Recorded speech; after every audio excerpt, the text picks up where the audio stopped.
Assalamualaikum warahmatullahi wabarakatuh. Saudara, salam sehat, salam sejahtera, dan salam barokah. Saudara, terima kasih telah mengunjungi atau kembali ke channel ini untuk mendengarkan kisah inspiratif.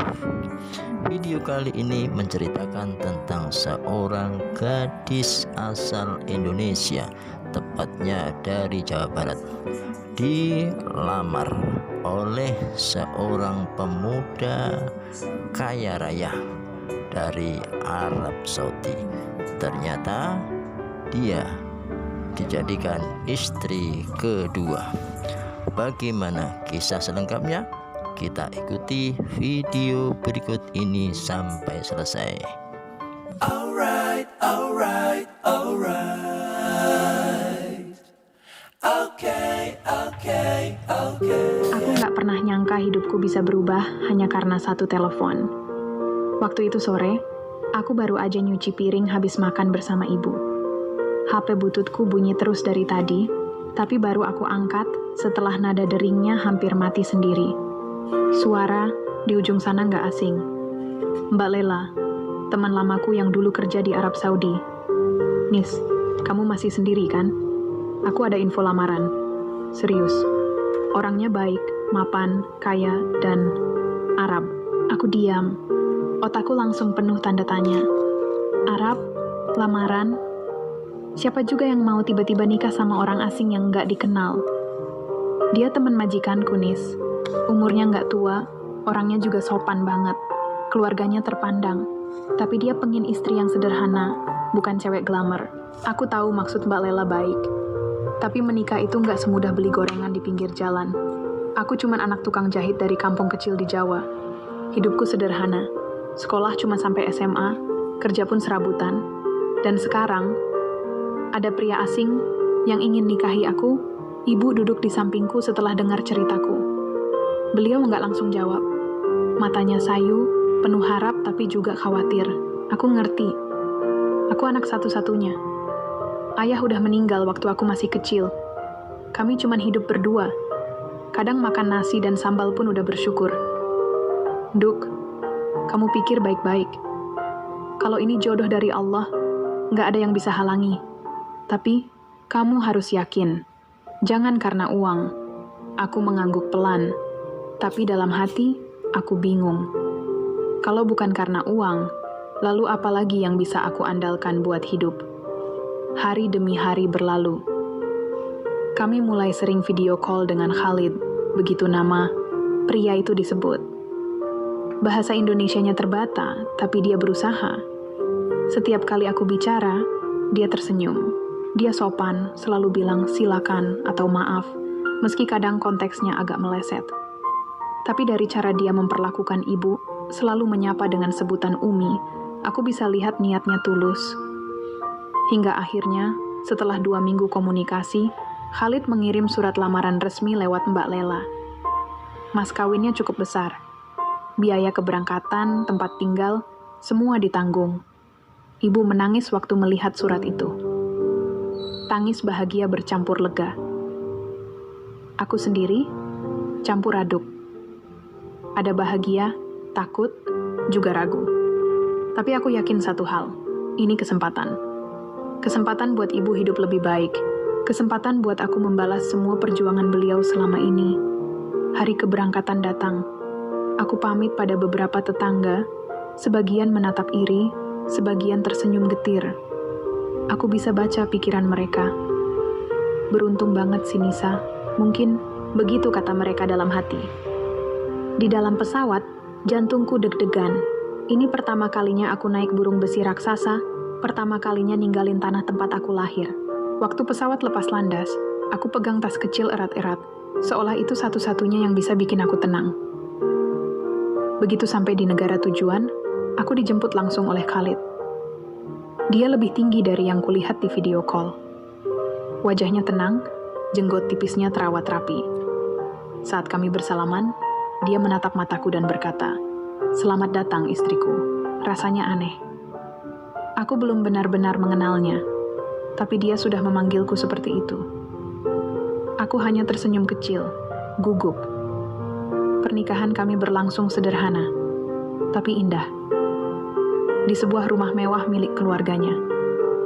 Beberapa saudara Khalid datang.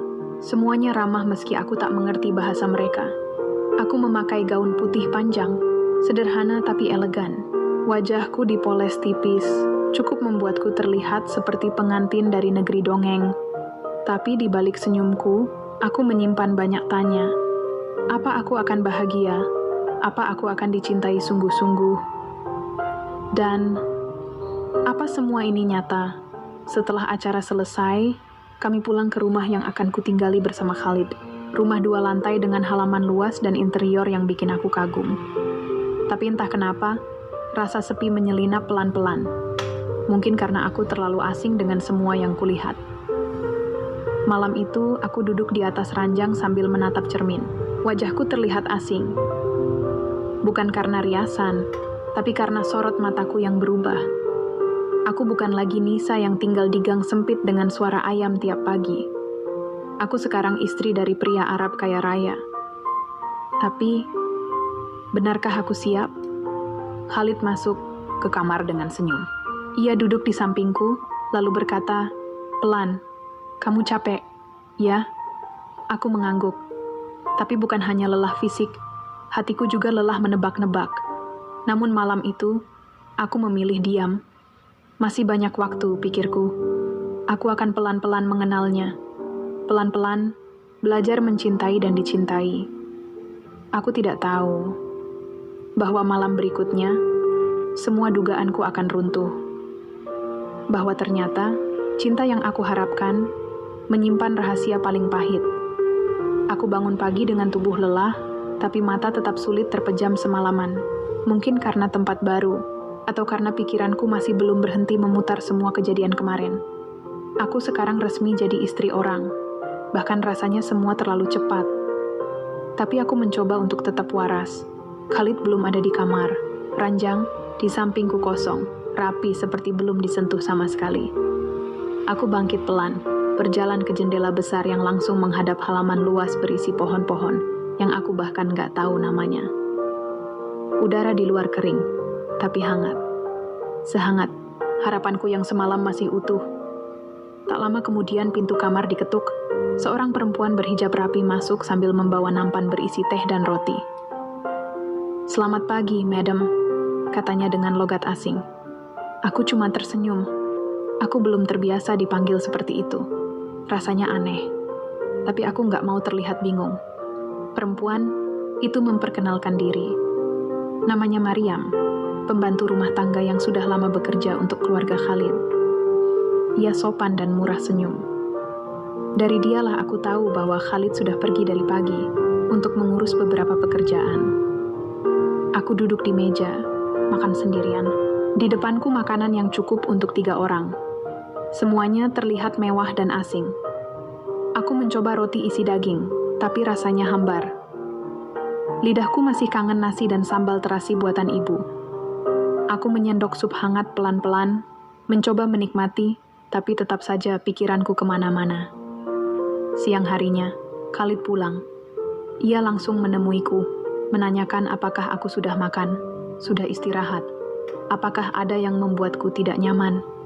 Ia begitu perhatian. Sorot matanya tenang, suaranya lembut. Mungkin inilah caranya mencintai. Tenang, dewasa, tidak terburu-buru. Hari-hari setelah itu berjalan cukup baik. Kami tidak langsung tidur sekamar. Khalid bilang, "Aku ingin kamu nyaman dulu, jangan dipaksa." Aku menghargai itu. Di mataku, dia seperti pria yang tahu cara memperlakukan perempuan dengan hormat. Kami sering duduk bersama di balkon, ngobrol soal banyak hal. Aku cerita tentang kampung halamanku, tentang ibu, tentang masa kecilku yang diisi hujan dan suara kodok dari sawah. Khalid tertawa kecil setiap kali aku menyebut kata yang tak bisa ia pahami. Ia bilang suaraku tenang, menyejukkan. Tapi semakin hari, aku makin sadar. Ada dinding tak terlihat di antara kami. Meski dia baik, sopan, dan memperlakukanku dengan manis, tapi aku merasa dia menahan sesuatu. Ada kalimat-kalimat yang selalu dipotong.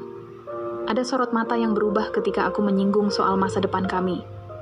Aku pernah bertanya, "Kamu nggak mau anak?" Dia menjawab singkat, "Nanti, kita lihat waktu." Aku bertanya lagi, "Kalau nanti aku ingin sekolah lagi, boleh?" Dia tersenyum, tapi tidak menjawab dengan jelas. Aku merasa seperti penumpang di dalam mobil mewah, tapi tak tahu kemana arah tujuannya. Suatu malam, saat makan malam berdua, aku coba lebih berani. "Khalid, boleh aku tanya satu hal?" Dia meletakkan sendoknya pelan. "Tentu, apa saja?" Aku tarik napas panjang. "Kamu pernah menikah sebelumnya?" Dia menatapku beberapa detik sebelum akhirnya menjawab, "Iya, aku pernah."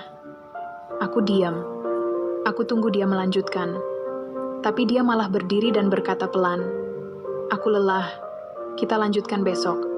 Hatiku bergetar. Tapi aku nggak berani menebak. Lebih jauh. Aku tahu, semua orang punya masa lalu. Tapi kenapa dia seperti menyembunyikan sesuatu? Kenapa setiap kali aku bertanya soal kehidupan pribadinya, dia menghindar? Malam itu, aku nggak bisa tidur. Aku memandangi langit-langit kamar yang putih bersih tapi terasa kosong. Aku mulai merindukan kebisingan kecil di rumah kontrakan kami dulu. Merindukan suara ibu saat memanggil namaku. Merindukan dapur sempit yang penuh kenangan. Di rumah besar ini, aku merasa seperti tamu yang hanya menumpang. Besoknya, Khalid tak banyak bicara. Ia pergi lebih pagi dari biasanya. Aku tahu dia sedang menghindar. Aku berusaha memahami. Mungkin ini cuma masalah waktu. Mungkin dia butuh ruang. Tapi hatiku berkata lain. Ada sesuatu yang belum dia ceritakan. Sesuatu yang penting. Dan aku takut kalau rahasia itu bisa menghancurkan semuanya. Hari kelima sejak kami menikah, Khalid akhirnya mengajak bicara. Tapi bukan untuk memberi kabar bahagia, melainkan kalimat pelan yang keluar dari mulutnya, tepat saat kami duduk di kamar, berdua, dengan lampu redup dan suasana yang seharusnya romantis. "Nisa, aku harus jujur soal satu hal sebelum kita melangkah lebih jauh." Aku menatap matanya. Nafasku tertahan. Di dadaku, ada rasa yang tak bisa kujelaskan. Tapi aku tahu, apapun yang keluar dari mulutnya akan mengubah hidupku selamanya. "Aku sudah menikah," kata Khalid, tanpa basa-basi. Dunia seperti berhenti sejenak. Aku pikir aku salah dengar. Tapi saat kulihat sorot matanya, aku tahu dia serius. Kalimat itu bukan lelucon, bukan juga uji mental, atau sekadar ingin menguji perasaanku. "Maaf, apa?" Tanyaku pelan, hampir berbisik. Suaraku bergetar, seperti tubuhku. "Aku sudah menikah. Istriku tinggal di negara asal. Kami tidak bercerai. Pernikahan ini hanya bagian dari tradisi keluarga. Aku diberi kebebasan untuk mengambil istri kedua. Tapi aku tidak bisa meninggalkan istri pertamaku." Aku mematung. Rasanya seperti disiram air es. Lidahku keluh. Mataku panas, tapi tak satu tetes pun keluar. Aku hanya duduk diam. Bingung harus merasa apa. Marah? Sedih? Tertipu? "Kenapa kamu nggak bilang dari awal?" Tanyaku akhirnya. Suaraku pelan, tapi tajam. "Aku takut kamu akan menolak," katanya. "Aku benar-benar ingin mengenalmu, menikah denganmu. Tapi aku tahu kabar itu akan menghancurkan semua harapan." Aku tertawa kecil. Pahit. "Harapan siapa? Harapanmu atau harapanku?" Khalid tidak menjawab. Ia hanya menunduk. Aku berdiri. Kakiku lemas, tapi aku paksakan melangkah ke jendela. Kupegang gorden tebal itu erat-erat, seperti mencari pegangan supaya aku nggak jatuh. Aku butuh udara. Tapi, di luar malam begitu gelap dan menyesakan. Aku bukan perempuan yang bisa dibagi, Khalid. Aku tahu. Kalau kamu tahu kenapa kamu tegah. Dia berdiri, mendekat, mencoba menyentuh bahuku, tapi aku mundur. Jangan sentuh aku sekarang. Aku mencintaimu, Nisa." Kalimat itu terdengar kosong. Cinta? Setelah semua kebohongan ini, aku ingin percaya. Tapi rasa sakitnya terlalu nyata. Beberapa menit kami terdiam. Hening, tapi sesak.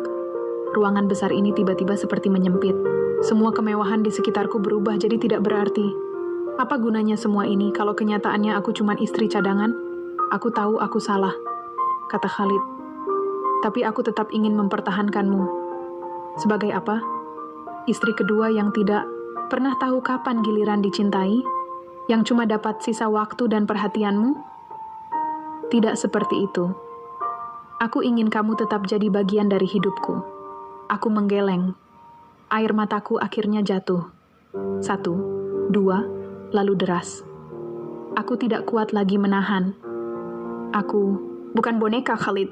Aku manusia. Aku punya mimpi. Aku punya rasa. Dan kamu menghancurkannya. Dia mencoba bicara lagi. Tapi aku sudah tidak mau dengar. Malam itu, aku tidur di kamar lain. Sendirian. Di negeri orang, di rumah yang terasa semakin asing. Rasanya seperti diasingkan, padahal aku sedang berada di rumah suamiku sendiri. Esoknya, Khalid tidak pergi bekerja. Dia berusaha menemuiku, membujukku, menjelaskan lebih banyak hal yang sebenarnya tidak ingin aku dengar. Katanya, istri pertamanya tidak bisa punya anak. Katanya, keluarganya memintanya menikah lagi supaya bisa punya keturunan. Katanya, dia memilihku karena yakin aku bisa jadi ibu dari anak-anaknya. Lucu. Seolah aku benda. Alat. Bukan manusia yang bisa patah hati. Selama beberapa hari, aku diam. Aku butuh waktu untuk berpikir. Tapi semakin aku mencoba tenang, semakin aku sadar. Aku bukan bagian dari cerita cinta. Aku hanya pemeran figuran dalam rencana besar yang tidak pernah aku setujui. Mariam, pembantu rumah tangga yang selalu perhatian, mulai memperhatikan gelagatku. Dia tahu aku menangis setiap malam. Dia melihat mataku yang bengkak, senyumku yang dipaksakan. Satu siang, saat aku duduk sendiri di taman belakang, dia menghampiri. Madam, kamu harus kuat. Tidak semua perempuan seberani kamu. Aku menatapnya, bingung. Berani? Aku justru merasa bodoh. Tidak, Madam bisa memilih.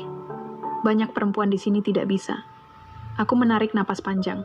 Kata-katanya sederhana, tapi menampar. Iya, mungkin aku masih punya pilihan. Tapi apa pilihanku sekarang? Pergi? Bertahan? Menghadapi hidup di negeri asing sebagai perempuan yang ditinggal suami setiap waktu? Di malam ke-7 sejak pernikahan, aku berdiri di depan cermin, menatap wajahku sendiri. Wajah perempuan yang datang ke negeri orang dengan harapan besar, tapi kenyataan jauh dari mimpi. Aku bicara pada diriku sendiri. Kamu harus pilih. Jangan tunggu sampai semua ini menghancurkanmu. Dan malam itu, aku mengambil keputusan. Aku akan bicara. Aku akan tentukan apa yang akan kulakukan. Bukan berdasarkan harapan orang lain, tapi dari keinginan hatiku sendiri. Aku tidak tahu bagaimana akhir dari semua ini. Tapi aku tahu, aku tidak mau lagi hidup dalam kebohongan. Aku mengetuk pintu ruang kerja Khalid pagi itu. Tanganku gemetar, tapi aku tahan. Ini bukan waktu untuk mundur. Dia membuka pintu sendiri, mungkin tak menyangka aku akan datang menghampirinya lebih dulu. Aku mau bicara, kataku pelan.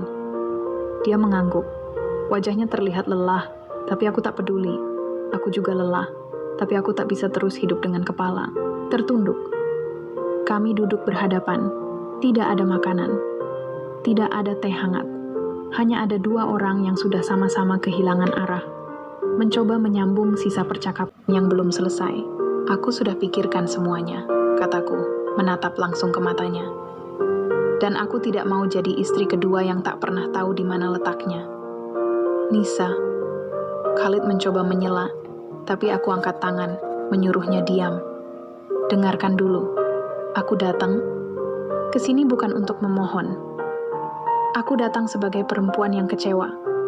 Tapi aku juga datang sebagai perempuan yang ingin menetapkan nasibnya sendiri. Khalid menunduk. Ia menggenggam kedua tangannya di atas meja. Aku tidak mau jadi bayangan. Aku tidak mau hidup di antara dua istri.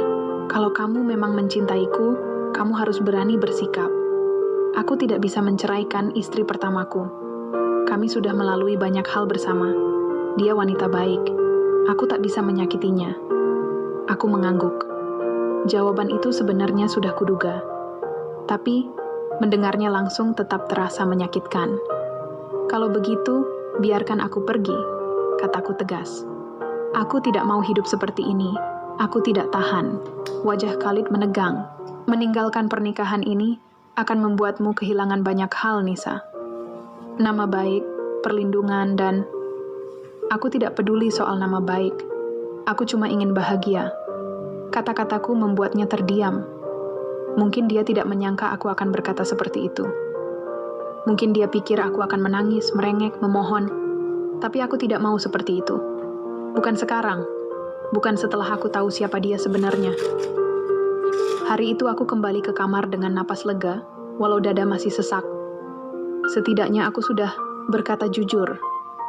Aku tidak ingin hidup dalam kebohongan, dan aku akan ambil resiko apapun daripada terus menjadi istri yang dibohongi. Malamnya, Khalid tidak pulang. Mungkin dia butuh waktu. Atau mungkin memang dia lebih nyaman di tempat lain. Aku tidak peduli. Aku mulai menata pikiranku. Aku mulai memikirkan cara untuk mandiri. Mungkin aku harus kembali ke Indonesia. Mungkin aku harus memulai dari awal. Tapi setidaknya aku bebas. Setidaknya aku tidak akan terus bertanya-tanya kapan aku akan dicintai sepenuh hati. Besoknya, Mariam datang ke kamarku dengan secangkir teh hangat. Wajahnya terlihat sedih. "Kamu kuat, madam," katanya. Aku tersenyum tipis. Aku tidak tahu apakah ini kekuatan atau keputusasaan. Kalau kamu bisa memilih dan tetap berdiri, itu sudah cukup kuat menurutku. Aku mengangguk. Teh di tanganku terasa hangat, tapi tidak cukup untuk mengusir dinginnya hati yang terluka. Hari-hari berikutnya aku mulai menghindari Khalid. Kami hidup serumah, tapi seperti orang asing. Tidak ada lagi senyum, tidak ada lagi percakapan. Hanya formalitas seadanya. Aku tetap sopan, tapi dingin. Suatu pagi, saat aku duduk di ruang tamu, Khalid mendatangiku. Dia membawa satu amplop coklat besar. Ia duduk di depanku, lalu meletakkan amplop itu di meja. "Aku tidak ingin kamu pergi dalam keadaan marah," katanya pelan. "Aku tahu aku sudah membuat kesalahan besar. Ini surat izin tinggal dan tiket pulang ke Indonesia. Aku juga sudah titipkan tabungan atas namamu. Itu hakmu." Aku menatap amplop itu lama, lalu mengangguk. "Terima kasih." Aku tidak tahu harus bilang apa lagi. Di satu sisi aku lega karena dia akhirnya menyerah. Di sisi lain hatiku perih. Aku benar-benar mencintainya, tapi cinta saja tidak cukup. Cinta tanpa kejujuran hanya akan melahirkan luka. Beberapa hari kemudian, aku mulai berkemas. 1 koper saja. Aku tidak membawa banyak barang. Aku hanya ingin pulang sebagai Nisa yang utuh, bukan sebagai Nisa yang hancur karena pernikahan palsu. Mariam memelukku erat saat aku pamit. "Jaga dirimu. Kamu akan baik-baik saja," bisiknya. Aku harap begitu. Aku berjalan keluar rumah dengan langkah berat. Tapi aku tahu ini langkah yang benar. Aku memilih diriku sendiri. Aku memilih untuk tidak tinggal di tempat yang tidak memuliakan perasaanku. Di mobil menuju bandara, aku menatap keluar jendela. Langit di Arab terasa berbeda. Tapi aku tidak akan merindukannya. Yang akan aku rindukan hanya satu, harapan yang dulu pernah kubawa, yang kini harus kukubur sendiri. Dan untuk pertama kalinya dalam hidupku, aku merasa bebas. Begitu kakiku menginjak tanah Indonesia, rasa asing justru lebih kuat dari rasa rindu. Bandara yang dulu terasa ramai dan akrab, kini terlihat dingin. Aku berdiri di tengah lorong kedatangan dengan 1 koper dan sepotong hati yang belum pulih. Tidak ada yang menjemput. Memang tidak ada yang tahu aku pulang. Aku sengaja merahasiakan kepulangan ini, termasuk dari ibu. Ku pesan ojek daring dan duduk di kursi belakang dengan kepala menunduk.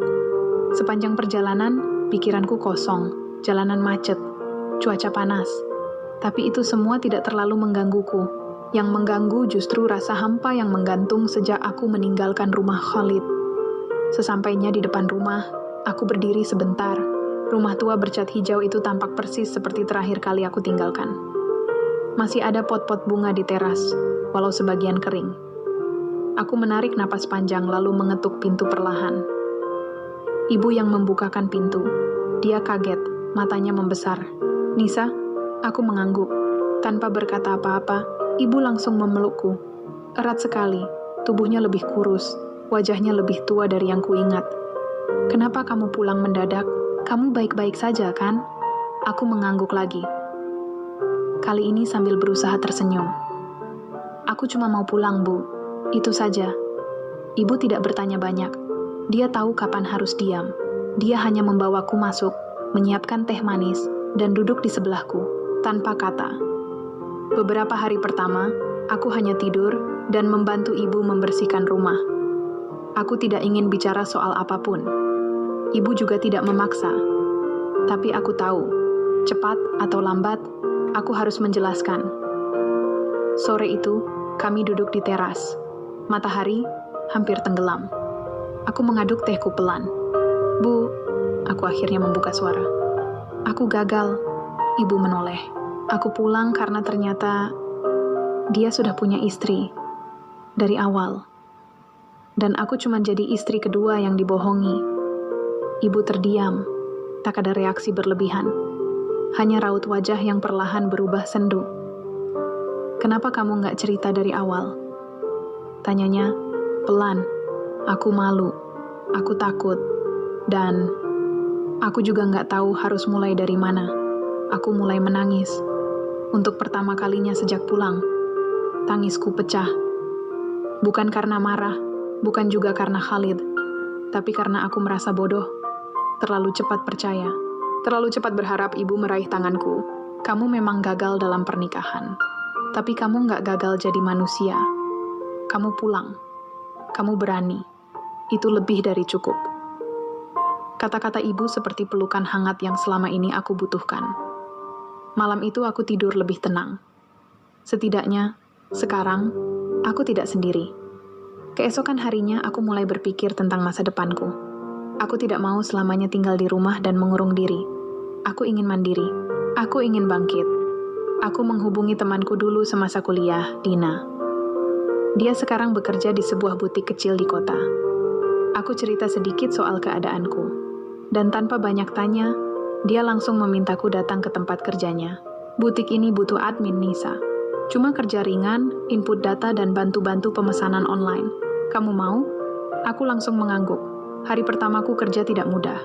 Aku harus menyesuaikan diri dengan lingkungan baru, teknologi yang berubah, dan orang-orang yang kadang suka bertanya hal pribadi. Tapi aku tahan. Aku belajar.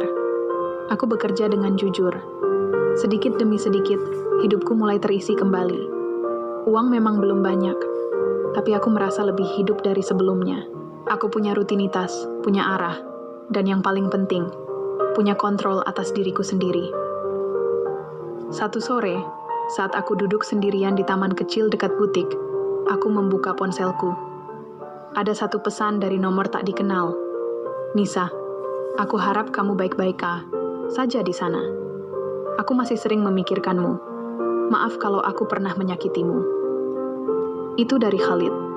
Aku menatap layar lama sekali. Lalu kututup ponselku tanpa membalas. Bukan karena benci, tapi karena aku tidak butuh penyesalan dari orang yang tak bisa menepati janji.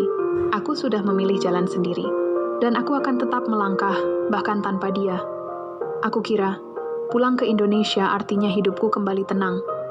Tapi ternyata, masalah tidak selesai hanya karena aku meninggalkan rumah besar itu. Kadang, yang lebih kejam dari pengkhianatan adalah lidah orang-orang yang merasa paling tahu hidup orang lain. Beberapa minggu sejak aku mulai bekerja di butik, semua berjalan baik-baik saja. Dina sangat membantuku. Aku belajar sistem kerja, terbiasa dengan pelanggan, dan mulai menikmati hari-hariku. Sampai suatu hari, salah satu pegawai butik yang baru masuk, namanya Rina, terlihat memandangi layar ponselnya dengan alis terangkat. Dia lalu memanggilku pelan. "Nis, ini kamu, ya?" Aku menghampiri dia dengan wajah bingung. "Kenapa?"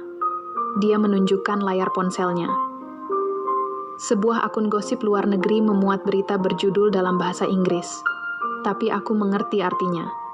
Isinya tentang pernikahan seorang pengusaha Arab terkenal dengan wanita Indonesia yang kemudian berpisah secara diam-diam. Ada fotoku, potongan dari foto pernikahan tempo hari. Darahku seakan berhenti mengalir. Aku terpaku. Astaga, ini beneran kamu? Tanya Rina sekali lagi, dengan suara lebih pelan, seolah khawatir. Aku hanya mengangguk. Iya. Dia tidak berkata apa-apa setelah itu. Tapi aku tahu, dia pasti langsung mengabarkan hal itu ke teman-teman kerja lain. Dan benar saja, sejak hari itu, suasana di tempat kerja mulai berubah. Tatapan orang-orang tak lagi sama. Ada yang menghindar. Ada yang berbisik pelan di belakangku. Di rumah, ibu mulai sering ditegur tetangga. Nisa itu beneran nikah sama orang Arab, Bu. Loh, kok sekarang kerja di butik? Katanya istri sultan. Aku tahu ibu sedih, tapi dia tidak pernah menunjukkan itu di depanku. Dia tetap menyambutku dengan senyum setiap aku pulang kerja. Tapi malam-malamnya, aku tahu dia sulit tidur. Aku mendengar helaan napasnya dari kamar sebelah. Satu sore, Dina memanggilku ke ruangan belakang. Nis, maaf ya. Aku harus bilang ini. Aku menatapnya. Owner butik baca berita itu. Dia khawatir nama kita ke bawah. Jadi, kamu dikasih waktu seminggu buat beresin semua urusan. Habis itu, aku langsung mengangguk. Gak apa-apa, Din. Aku ngerti. Sebenarnya hatiku berantakan. Tapi aku sudah terlalu lelah untuk protes. Aku cuma pengen semua ini cepat selesai. Malamnya, aku duduk di halaman rumah sendirian. Angin malam cukup dingin. Aku menatap langit kosong. Bertanya-tanya, kenapa hidupku begitu mudah dihakimi orang? Aku hanya menikah. Aku hanya percaya pada cinta. Dan ketika aku sadar bahwa cinta itu cuma topeng, aku memilih pergi. Bukannya bertahan demi uang. Apa itu salah? Ponselku tiba-tiba berbunyi. Nomor yang tak kusimpan. Tapi aku tahu siapa. Kupencet tombol hijau pelan-pelan. Nisa, suara di seberang. Menyapaku dalam bahasa Indonesia yang berat. Khalid, ada apa? Tanyaku dingin. Aku tahu kamu lihat berita itu. Aku minta maaf. Aku nggak pernah niat nyakitin kamu. Aku udah coba bersihin berita itu, tapi terlalu cepat menyebar. Aku udah nggak peduli soal itu, Khalid. Yang aku sayangkan cuma satu. Kenapa kamu nggak bilang dari awal kalau kamu punya istri? Dia terdiam. Kamu pikir aku boneka? Kamu pikir perempuan Indonesia gampang dibeli dengan emas dan pesta mewah? Nisa, tolong dengar dulu. Udah cukup, Khalid. Aku udah dengar semua yang perlu aku dengar waktu itu.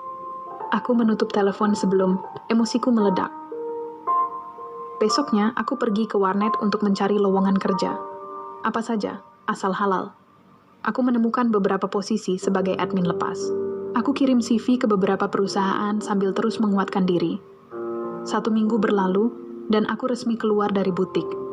Aku tidak bilang apa-apa pada rekan kerja lain, tidak butuh perpisahan yang basa-basi. Cukup angkat kaki dan tutup lembaran itu. Beberapa hari kemudian, aku mendapat panggilan interview dari sebuah agensi desain lokal. Mereka mencari admin online untuk kelola sosial media. Aku datang dengan pakaian sederhana dan kepala tegak. Pewawancaranya perempuan muda, bernama Lintang. Di akhir sesi, dia bertanya, "Aku pernah lihat wajah kamu. Kamu yang di berita itu ya?" Aku hanya tersenyum. "Iya, tapi saya kesini bukan bawa masa lalu saya. Saya bawa semangat kerja, Bu." Dia menatapku sejenak, lalu tertawa kecil. "Jawaban bagus. Selamat kamu diterima." Aku nyaris menangis di tempat. Tapi aku tahan. Malam itu aku pulang dengan langkah ringan. Untuk pertama kalinya setelah semua drama, aku merasa dihargai bukan karena kisahku, tapi karena siapa diriku. Tapi di balik semua itu, aku tahu ini baru permulaan. Aku belum benar-benar selesai. Karena masa lalu bukan cuma tentang kenangan. Kadang, ia datang lagi, membawa luka yang belum sembuh. Dan aku harus siap. Aku pikir hidupku mulai tenang. Pekerjaan baru lumayan nyaman, suasana kantor lebih hangat. Dan untuk pertama kalinya aku bisa tersenyum tanpa pura-pura. Lintang, bos baruku, benar-benar orang yang adil. Dia tidak peduli masa laluku. Yang penting, aku kerja dengan sungguh-sungguh. Itu yang aku butuhkan. Kepercayaan. Tapi aku lupa satu hal. Masa lalu tidak bisa dihapus semudah itu. Kadang, ketika kita merasa sudah aman, justru saat itulah semuanya datang menghantam lebih keras. Siang itu, kantor sepi karena sebagian besar pegawai sedang ikut pelatihan di luar kota. Aku dan Lintang yang menjaga operasional sementara. Di tengah mengetik laporan, aku mendengar suara sepatu hak tinggi di luar ruang kerja. Kupikir itu tamu klien. Tapi saat pintu terbuka, aku membeku. Seorang perempuan tinggi, mengenakan abaya hitam elegan dan wajah berhias riasan sempurna, berdiri di ambang pintu. Dia menatapku dengan sorot mata tajam, dan di belakangnya ada penerjemah lokal yang tampaknya mengerti situasi. Nisa binti Ratna? Suara perempuan itu terdengar dingin, pelan, tapi tajam seperti pisau. Aku berdiri perlahan. Iya, saya Nisa. Dia melangkah masuk dan bicara panjang dalam bahasa Arab. Penerjemahnya lalu menyampaikan, nama beliau Amani, istri sah Tuan Khalid. Beliau datang dari negara asal untuk bicara langsung dengan Anda. Aku menelan ludah. Kakiku terasa lemas, tapi aku mencoba berdiri tegak. Ada yang bisa saya bantu? Tanyaku, berusaha tetap tenang. Penerjemah meneruskan pesan Amani. Dia ingin tahu, kenapa kamu tega merusak rumah tangganya? Kenapa kamu berani menikahi suaminya? Apa kamu tidak tahu malu? Aku menghela napas pelan, rasa panas menjalar sampai ke ubun-ubun. Saya tidak tahu kalau dia sudah punya istri. Saya tahu di malam pertama kami. Penerjemah menerjemahkannya, dan Amani tertawa sinis setelah mendengar jawabanku. Dia bilang kamu tahu dari awal. Dia bilang, kamu perempuan licik yang datang ke negaranya untuk menjebak pria kaya demi uang. Kata si penerjemah lagi. Hatiku langsung terbakar. Itu bohong. Saya justru pergi dari dia karena saya tidak mau jadi istri kedua. Saya tinggalkan semua hartanya. Saya bahkan kerja lagi dari nol. Lintang yang tadinya diam di belakang meja, langsung berdiri dan memotong. Maaf, Ibu. Kalau mau menyelesaikan masalah pribadi, tolong jangan di kantor kami. Karyawan kami tidak melakukan kesalahan apapun di sini. Amani memandang Lintang sejenak, lalu menoleh ke arahku. Dengan bahasa Arab yang tidak kutahu artinya, dia bicara lagi cukup panjang. Penerjemahnya terlihat ragu menyampaikan, tapi akhirnya tetap berbicara. Dia bilang, kamu tidak akan pernah tenang. Nama kamu sudah kotor. Keluarganya akan pastikan kamu tidak bisa tinggal dimanapun tanpa dibayangi aib. Aku hanya diam, tapi bukan karena takut. Aku marah. Apa kamu pikir saya minta dijadikan istri? Saya bahkan gak tahu siapa dia sebelum menikah. Yang saya tahu, dia pria baik yang datang melamar secara sopan. Dan ketika saya tahu kenyataannya, saya pergi. Bukan saya yang jahat. Suami kamu yang pembohong. Aku tidak teriak, tapi nada suaraku tegas. Bergetar, tapi tegas. Amani akhirnya pergi, setelah beberapa menit berbicara dengan penerjemahnya. Tapi sebelum pergi, dia menatapku lama. Tatapan itu seperti ancaman yang belum selesai. Setelah mereka keluar dari kantor, Lintang menghampiriku dan meletakkan tangannya di bahuku. Kamu nggak apa-apa? Aku mengangguk, tapi air mata menetes di pipiku. Kadang, orang cuma lihat satu sisi, cerita. Padahal yang mereka tahu cuma permukaannya, kataku pelan. Lintang duduk di sebelahku. Aku nggak tahu masa lalu kamu seberapa berat, tapi aku tahu kamu kerja dengan tulus di sini. Dan itu cukup buat aku. Hari itu aku pulang lebih cepat. Di dalam kamar aku menangis sejadi-jadinya. Aku marah. Bukan hanya karena Amani datang dan menuduhku, tanpa tahu kenyataannya, tapi juga karena ternyata aku masih menyimpan luka yang belum sembuh. Luka yang selama ini aku bungkus rapi, agar terlihat kuat. aku ingin semua ini selesai. Tapi nyatanya, ketika kita menikah dengan seseorang, kita tidak hanya menikahi orang itu, kita juga menikahi keluarganya. Dan aku baru sadar, aku tidak hanya melawan perasaan, tapi juga nama besar yang jauh lebih kuat dari yang kubayangkan. Tapi aku tidak akan mundur. Kalau hidupku harus dimulai lagi dari bawah, aku akan lakoni semuanya. Tapi bukan berarti aku bisa diinjak semudah itu. Malam itu aku menulis surat. Bukan untuk Khalid. Bukan untuk Amani. Tapi untuk diriku sendiri. Aku menulis semua luka yang aku rasakan. Semua marah yang selama ini aku simpan. Dan semua harapan yang ingin aku genggam lagi, aku tulis dengan tangan. Aku baca pelan-pelan. Lalu aku bakar. Biar api menghabiskan semua yang menyakitkan. Yang tertinggal hanya aku. Aku yang baru. Yang siap menghadapi apapun, meski sendirian. Besok, aku akan kembali kerja. Akan kembali tersenyum. Tapi bukan karena aku pura-pura kuat. Karena sekarang aku tahu, aku memang kuat. Dan aku belum selesai. Sudah beberapa hari sejak Amani datang ke kantor. Aku kira setelah itu semuanya akan tenang. Tapi ternyata tidak. Kepala cabang kami mendapat surat dari pemilik perusahaan di Arab.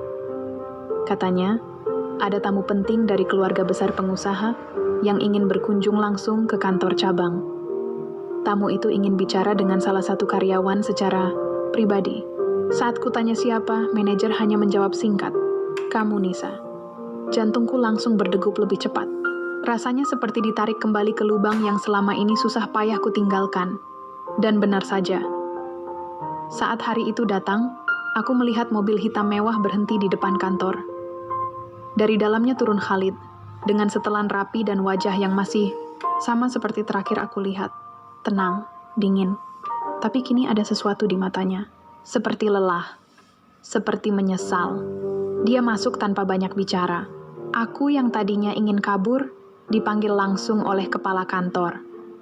"Nisa, dia ingin bicara langsung sama kamu. Kalau kamu gak nyaman, kamu boleh nolak," kata manajerku. Tapi aku, sudah lelah berlari, jadi aku mengangguk. Kami bicara di ruang rapat kecil, hanya kami berdua, tidak ada penerjemah, tidak ada orang lain. Khalid menatapku lama sebelum akhirnya bicara. Aku tahu, aku salah. Aku tidak menjawab. Hanya memeluk lengan sendiri, mencoba menahan tangan agar tidak gemetar. Aku pikir aku bisa menjalani semuanya. Istri pertama, kamu, tradisi keluarga. Tapi nyatanya, sejak kamu pergi, aku sadar aku kehilangan sesuatu yang gak bisa diganti. Aku kehilangan kamu. Aku menghela napas. Kamu kehilangan kesempatan untuk jujur dari awal. Dia menunduk. Aku takut kehilangan kamu kalau aku bilang aku sudah menikah. Aku menatapnya dengan marah. Dan kamu pikir aku bakal lebih bahagia kalau tahu di malam pertama? Khalid diam, tapi wajahnya jelas menyimpan banyak sesal. Amani datang ke tempat kerjaku, lanjutku. Dia menuduhku penghancur rumah tangga. Dia bilang aku perempuan, licik. Dia ancam aku gak bakal hidup tenang. Aku tahu, dan aku minta maaf. Aku sudah larang dia, tapi dia keras kepala. Dia sakit hati. Tapi bukan kamu yang harus dia salahkan, itu aku. Aku memeluk tubuh sendiri lebih erat. Luka itu kembali menganga. Tapi kali ini, aku tidak menangis. Aku datang ke sini bukan untuk mengajakmu kembali, katanya pelan. Aku datang karena aku ingin minta izin untuk menceraikanmu secara sah dan baik-baik. Aku gak bisa memaksa kamu mencintai aku lagi, tapi aku ingin kamu bebas. Benar-benar bebas. Tanpa bayang-bayang aku atau keluargaku. Aku terdiam cukup lama. Jadi ini akhirnya? Tanyaku akhirnya. Kalau itu yang kamu mau, iya. Aku melihat wajahnya sekali lagi. Dulu, wajah itu membuatku merasa aman. Tapi sekarang, yang kulihat hanyalah seseorang yang pernah membuatku percaya, lalu menghancurkan kepercayaan itu tanpa ampun. Kenapa sekarang? Tanyaku pelan. Dia tersenyum pahit. Karena aku akhirnya sadar, cinta itu nggak bisa dibangun di atas kebohongan. Dan kamu pantas mendapatkan hidup yang lebih jujur dari apa yang aku bisa kasih. Setelah pertemuan itu, kami menandatangani surat cerai yang sudah dia bawa. Aku tidak tahu kenapa dia membawa semua dokumen lengkap, tapi mungkin dia sudah tahu keputusanku bahkan sebelum aku mengucapkannya. Sore harinya, aku pulang ke kos dengan perasaan kosong. Bukan karena aku sedih, lebih ke perasaan lega bercampur bingung. Ini resmi. Aku bukan lagi istri siapa-siapa, tapi juga bukan siapa-siapa. Dan untuk pertama kalinya, aku benar-benar sendiri. Bukan karena ditinggal, tapi karena aku memilih sendiri. Aku berdiri di depan cermin, menatap wajahku sendiri. Mataku sembab, tapi tidak lemah. Aku tidak merasa kalah. Ini bukan akhir. Ini hanya titik balik. Dulu aku menikah karena dorongan keadaan dan janji manis. Sekarang, aku bebas memilih. Aku bisa mulai hidupku tanpa membawa beban siapapun. Malam itu aku menulis lagi. Bukan surat, tapi daftar. Daftar hal-hal yang ingin kulakukan sebagai Nisa yang baru. Pergi ke tempat yang belum pernah kukunjungi. Belajar hal baru. Menabung. Membahagiakan ibuku. Membangun karier dari bawah. Menemukan cinta. Jika nanti memang harus datang, biarlah datang karena jujur, bukan karena janji. Aku belum tahu akan jadi apa hidupku, tapi aku tahu satu hal. Aku tidak menyesal memilih pergi, dan aku tidak akan menoleh ke belakang lagi. Sudah 2 bulan sejak aku resmi bercerai dari Khalid. Surat resminya bahkan sudah kukirim ke ibuku di kampung, lengkap dengan penjelasan panjang lebar yang kutulis sendiri. Aku pikir beliau akan kecewa, tapi ternyata responnya membuatku menangis semalaman, bukan karena sedih, tapi karena haru. Duk, ibu cuma pengen kamu bahagia. Kalau cerai itu yang bikin kamu lega, ibu dukung. Jangan pikirin omongan orang, mereka nggak ngerasain yang kamu rasain. Kalimat itu terus terngiang di kepalaku. Aku jadi sadar, seringkali yang paling mengerti kita justru bukan orang yang kita harapkan, tapi orang yang sudah mencintai kita dari awal, tanpa syarat apapun. Sejak saat itu, aku mulai menata ulang hidupku. Aku pindah kos ke tempat yang lebih tenang, lebih kecil tapi nyaman. Aku juga mulai lebih aktif di kantor. Rasanya seperti hidupku yang lama, tapi dengan kesadaran baru. Aku lebih berani ngomong, lebih percaya diri saat presentasi, dan lebih sering senyum. Bukan senyum basa-basi seperti dulu, tapi senyum karena aku benar-benar merasa ringan. Hingga suatu hari, aku ditugaskan mengikuti pelatihan digital marketing di kota lain. Hanya 3 hari, tapi cukup untuk membuat pikiranku terbuka. Di pelatihan itu, aku duduk di samping seorang pria. Namanya Yusuf. Dia peserta dari cabang lain. Bicaranya tenang, sopan, dan cara dia menatap orang saat bicara membuatku merasa dihargai. Awalnya aku tidak terlalu memperhatikan, tapi saat dia dengan sabar menjelaskan ulang materi yang terlewat karena aku ketiduran sebentar, aku mulai merasa nyaman. Bukan dalam arti suka, tapi nyaman. Seolah tidak ada tekanan. Seolah aku tidak harus menjadi siapa-siapa. Kami mulai sering ngobrol di sela pelatihan. Tentang pekerjaan, tentang hidup, bahkan sampai soal makanan favorit. Kalau kamu lagi stres, biasanya ngapain? Tanyanya saat kami makan siang di warung kecil dekat hotel. Aku berpikir sejenak. Dulu sih nulis, tapi sekarang lebih sering diam lihat langit. Yusuf tertawa kecil. Langit gak pernah minta penjelasan ya. Dia cuma ada, diam, tapi bikin tenang. Aku mengangguk. Iya, langit gak pernah ngecewain. Aku sendiri heran kenapa bisa jawab begitu. Tapi mungkin karena memang itu yang kurasakan. Dan entah kenapa, Yusuf tidak menanyakan lebih jauh. Dia hanya tersenyum, seolah paham bahwa beberapa luka lebih baik dibiarkan sembuh sendiri tanpa dibedah lagi. Setelah pelatihan selesai, kami bertukar nomor, tapi tidak ada janji apa-apa. Tidak ada kalimat manis atau rayuan. Hanya ucapan sederhana, semangat ya, semoga kita ketemu lagi di kesempatan lain. Sesampainya di kos, aku menyadari satu hal. Aku tidak lagi menunggu pesan dari siapapun. Tidak ada rasa kehilangan. Tidak ada rasa menyesal karena perceraian. Yang ada hanya rasa baru yang belum bisa kuterjemahkan. Malam itu, aku membuka laptop, menulis lagi untuk pertama kalinya. Bukan tentang Khalid, bukan tentang masa lalu, tapi tentang diriku sendiri, tentang perjalananku, tentang rasa gagal yang akhirnya berubah jadi kekuatan. Aku tidak tahu kemana semua ini akan membawaku, tapi untuk pertama kalinya dalam hidupku, aku tidak takut untuk melangkah. Aku tahu aku masih belajar, tapi aku juga tahu bahwa aku sudah jauh dari Nisa yang dulu. Nisa yang dulu terlalu percaya orang lain. Nisa yang dulu menaruh harapan pada janji tanpa bukti.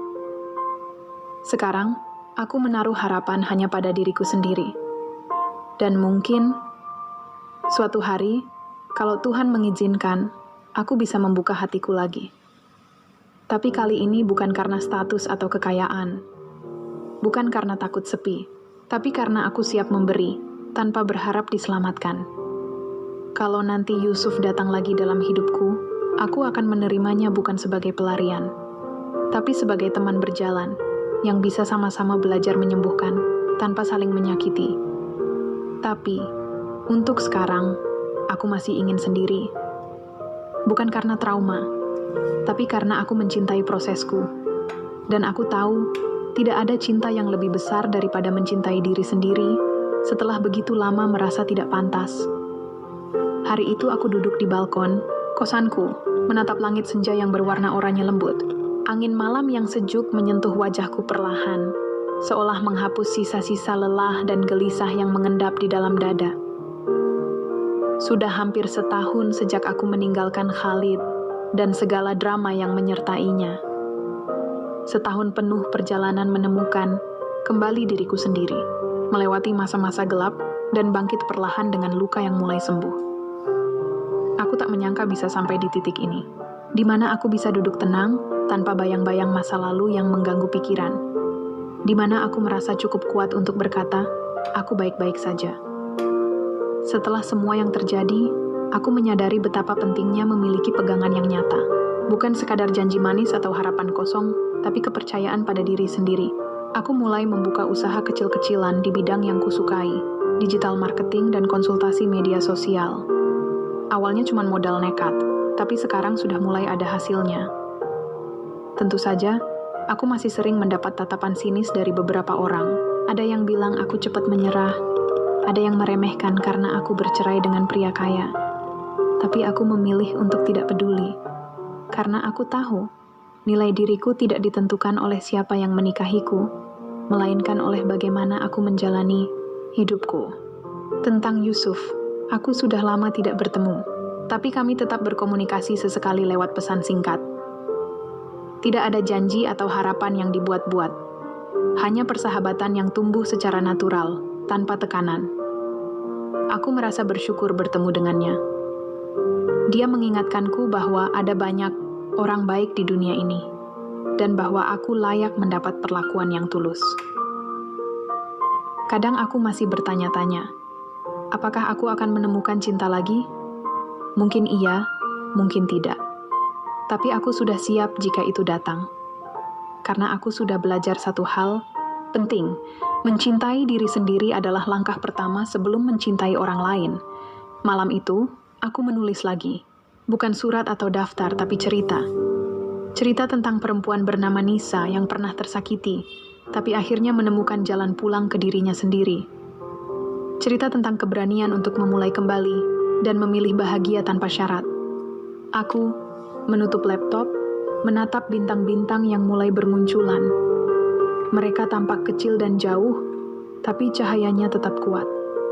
Sama seperti aku. Aku siap menghadapi masa depan. Dengan luka, dengan harapan, dan dengan hati yang lebih kuat dari sebelumnya. Tamat.